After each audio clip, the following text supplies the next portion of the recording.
शेर और शार्क दोनों पेशेवर शिकारी हैं, लेकिन शेर समंदर में शिकार नहीं कर सकता और शार्क खुश्की पर शिकार नहीं कर सकती। शेर को समंदर में शिकार ना कर पाने की वजह से नाकारा नहीं कहा जा सकता और शार्क को जंगल में शिकार ना कर पाने की वजह से नाकारा नहीं कहा जा सकता। दोनों की अपनी अपनी हुदूद हैं जहां वो बेहतरीन हैं।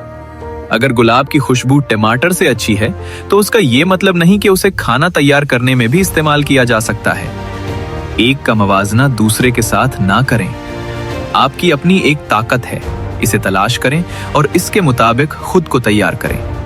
कभी खुद को हकारत की नजर से ना देखें, बल्कि हमेशा खुद से अच्छी उम्मीदें वाबस्ता रखें। याद रखें, टूटा हुआ रंगीन कलम भी रंग भरने के काबिल होता है। अपने इख्तिताम तक पहुंचने से पहले खुद को बेहतर कामों के इस्तेमाल में ले आएं। वक्त का बदतरीन इस्तेमाल, इसे खुद का दूसरों के साथ मवाजना करने में जाया करना है। मवेशी घास खाने से मोटे ताजे हो जाते हैं, जबकि यही घास अगर दरिंदे खाने लग जाएं तो वो इसकी वजह से मर सकते हैं। कभी भी अपना मवाजना दूसरों के साथ ना करें। अपनी दौड़ अपनी रफ्तार से मुकम्मल करें।